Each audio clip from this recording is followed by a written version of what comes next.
theoretically, your fandom would be able to take over the arena on your night. We took it over the first night. We took it over You took it over. You took it over both nights, but especially last night, that was a Lakers crowd. And the crowd couldn't even get you home.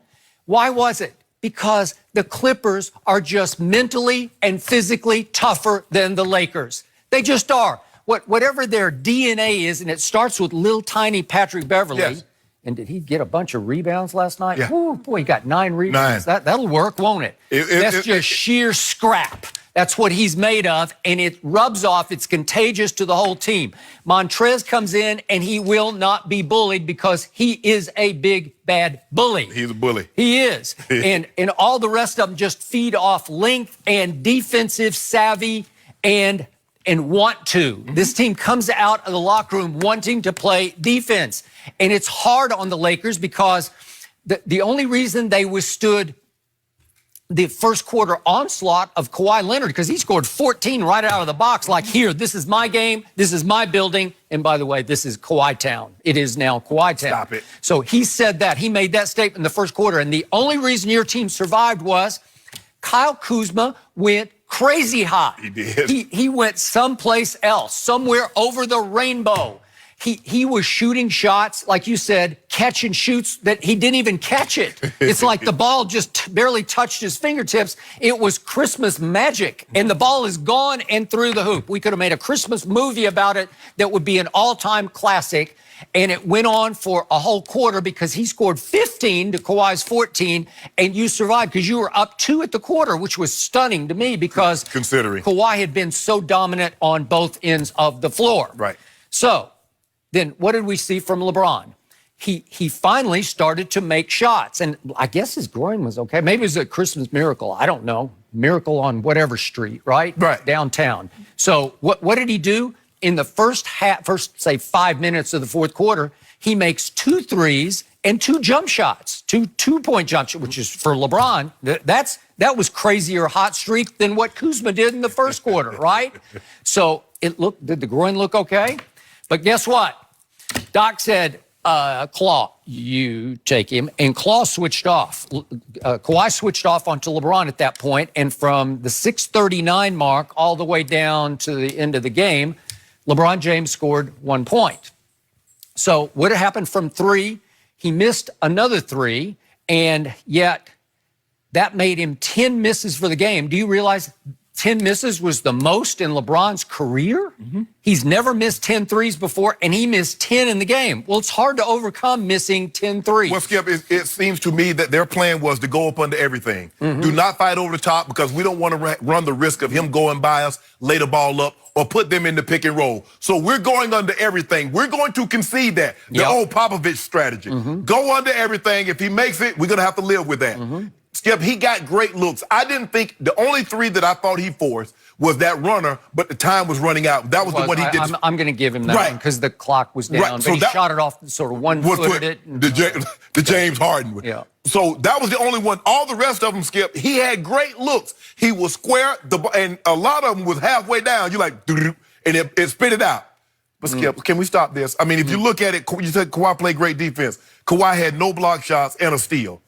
LeBron had a block shot and 2 steals. So this notion that between those 2 guys switching back and forth on LeBron, they make it really hard on him. They're the 2 that make it hard because every other night he's got a supreme physical advantage on whoever guards But here's the thing. The thing is, though, Skip, is that somebody's going to have to suffer. You're going to have to punish. You see Paul George suffer because he had to guard AD some. Mm-hmm. And so the guy that didn't have to guard AD got an opportunity because LeBron, look, I still think something is, whether he aggravated or whatever happened with that groin. Mm-hmm. But LeBron James last night did not look explosive as I'm used to seeing him. Okay. And remember, Skip, he missed the last game they played, right? Okay. But I heard it was some kind of a stomach. And groin. Like and groin. Stop. Thoracic. You know. Okay, that was the key injury. That's what was reported. The key was some kind of muscle pull-up in his chest area. And he's been dealing with the nagging groin issue. Nagging groin. Yes. Oh, built an excuse. He's beautiful. He is the master of I just want to know one thing. I've never heard anything Does Dak like have an him. excuse? Yeah, we're not talking about Dak. We're talking about LeBron James. And I'm glad we're talking about LeBron James because now let's look at the final minute of that basketball game. That was still right there for the Lakers to win the game. Yep.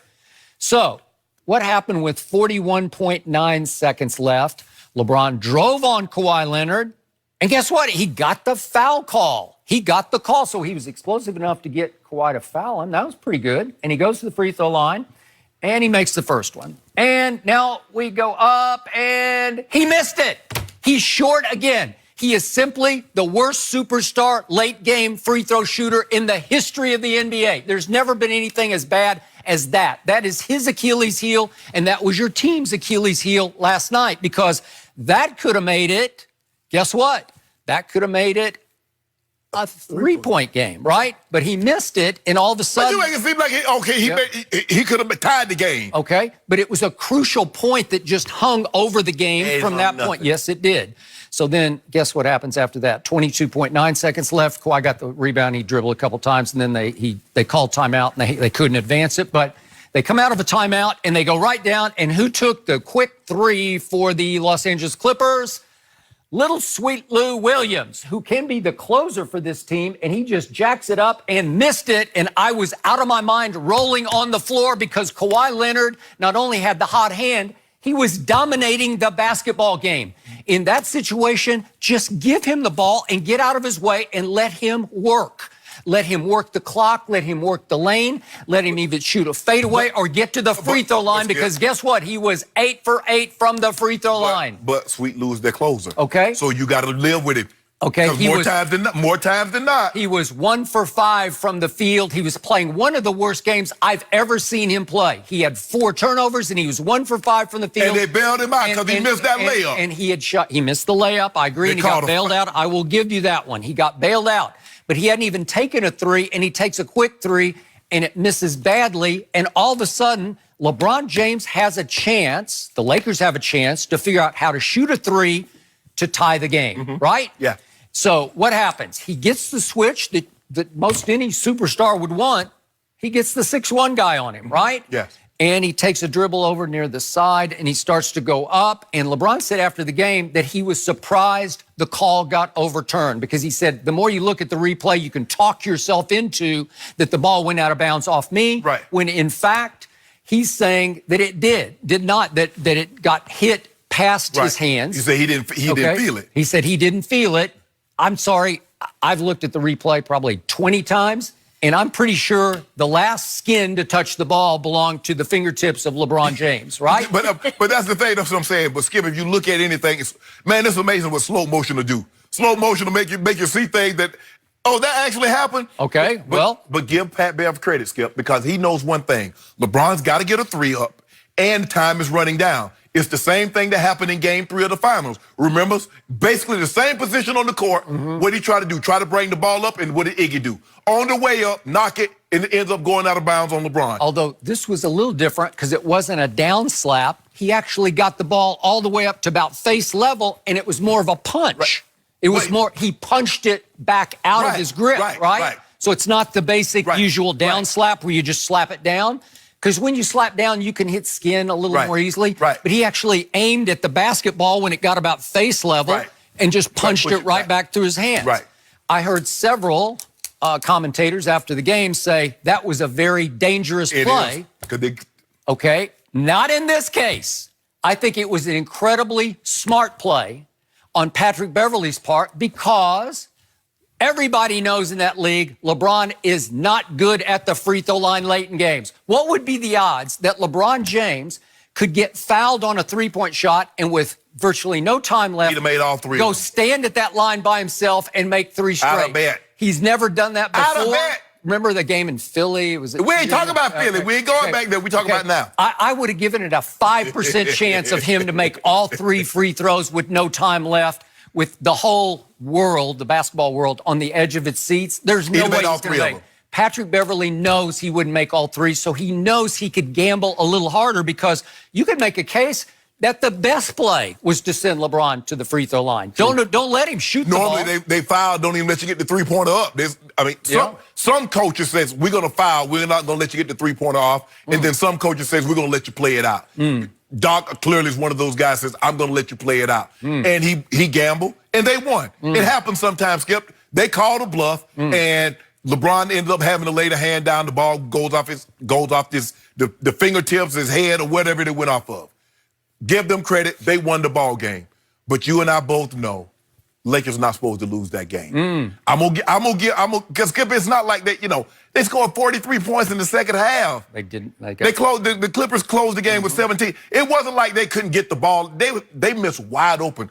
KCP, Danny Green, they had wide open look for threes, Skip, and they just didn't fall. Maybe that's who they are. Maybe that's what they are made of. Well, maybe they are what I thought they were. What do you think they are? Not as mentally and physically tough as that other team, the real home team at Staples. Well, stop saying that, because you know they're visitors, okay? Yeah. I wish they live in the basement, but the beast is in the basement. It's scary. Look, you know what's been happening, Skip, is that when we've been away, we tell them to stay in the basement, but they've been coming upstairs, kind of like Misery.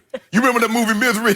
When she would leave, he started coming upstairs, and all of a sudden, she set that trap, saw the figurines, so she had to hobble him again. Yeah. We're going to have to hobble him. Yeah. We're going to fix him. This is going to be the all-time horror movie because it's going to be called The Beast in the Basement. And it just keeps coming upstairs. Okay. We got something for you. Just wreaking havoc. We got something for you. Because now you've had 2 shots and 2 big statements got made. And I love what Kawhi said after the game on ABC National. He just said,